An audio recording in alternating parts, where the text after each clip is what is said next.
Je laisse la parole à Muriel Joseau-Marinier qui va nous parler d'une opération qui a été mise en place en 1996. Benoît Rivet n'est pas là, mais c'était lui qui en avait été l'initiateur, donc le passeport jeune. Voilà, donc vous connaissez tous effectivement le passeport jeune. Pour l'année 2013-2014, on se propose de renouveler le dispositif qui est toujours perfectible, donc d'année en année, il s'affine, il s'améliore. Et ce passeport jeune sera proposé à l'ensemble des jeunes cherbourgeois octevillais âgés de 11 à 25 ans. Donc dans cette salle, personne ne l'aura. Et au prix de vente de... Non, Daniel Chelina, non, vous ne l'aurez pas. Au prix... Sébastien, tout juste, Encore, Sébastien. Bravo Sébastien, bravo. Bravo. Voilà, au prix de vente de 9 € à partir donc, du 1er septembre 2013. Voilà, donc il sera également remis gracieusement aux porteurs de la carte loisir A et B délivrée par la CAF. C'est important de le signaler. Vous sont listés également tous les points d'accueil, sur lesquels, effectivement, vous pouvez aller le chercher. Voilà, donc il vous est proposé de reconduire ce dispositif qui fonctionne très, très bien. Qui vote contre? Qui s'abstient? Délibération adoptée à l'unanimité. Et je vous en remercie. Donc la délibération suivante donc, concerne une convention de partenariat, donc toujours dans le cadre... Non, excuse-moi, pardon. La mise en place d'un travailleur social. Oui, sans transition. On aurait pu prendre, parce qu'on va revenir sur le passeport jeune à travers les conventions de partenariat, mais on va faire une parenthèse sur la mise en place d'un travailleur social au profit de la direction départementale de la sécurité publique.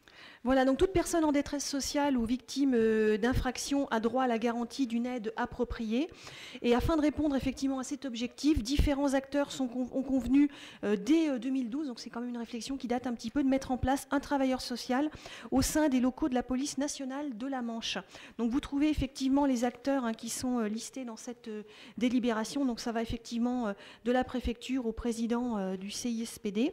De Saint-Lô par exemple. Et donc les objectifs ont été déclinés, il y en a 3 notamment.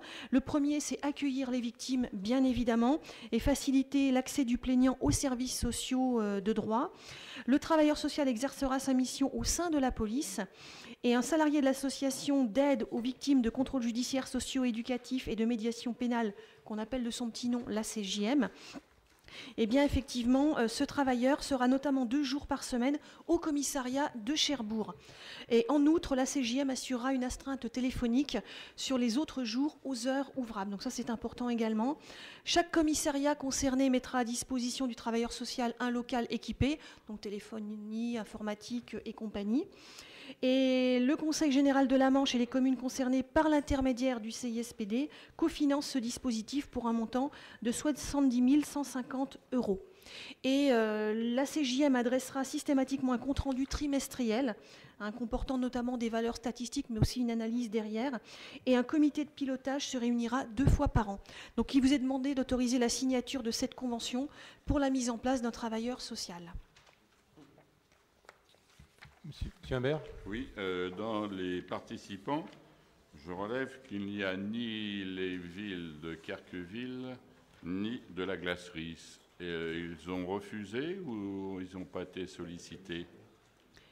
C'est un dispositif intercommunal, donc c'est au sein de l'ACUC, effectivement. Ils n'ont pas d'antenne de commissariat de police. Ah, bon, d'accord. Voilà. C'est peut-être un peu ça aussi. Voilà, et donc ce sera effectivement basé à Cherbourg. Voilà. Ok. Qui vote contre? Qui s'abstient? Donc délibération adoptée à l'unanimité. On revient donc au passeport jeune. On revient au passeport. Donc la ville de Cherbourg renouvelle donc son opération passeport, je vous l'ai déjà dit. Donc comme tous les ans, et c'est un grand classique, on vous demande d'autoriser la signature d'une convention avec le cinéma Méga CGR. Qui vote contre? Qui s'abstient? Délibération adoptée à l'unanimité. Délibération suivante. Donc copier-coller, mais cette fois-ci avec l'Odéon. Qui vote contre? Qui s'abstient? Délibération adoptée à l'unanimité. Ce n'est pas le passeport jeune, mais c'est son grand frère ou sa grande sœur, la carte tatou. Voilà. Donc la région Basse-Normandie a voté en 2006 la mise en place d'un passeport, d'un pass jeune plutôt, articulé autour d'une carte dénommée carte tatou et d'un carnet de bons de réduction.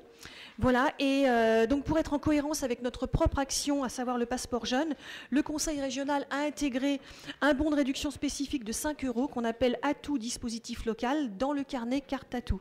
Donc les jeunes cherbourgeois octevillais pourront l'utiliser pour acquérir le passeport jeune. Donc le montant de ces bons sera remboursé à la ville par la région. Donc il vous est demandé d'autoriser la signature de cette convention avec le Conseil régional de Basse-Normandie.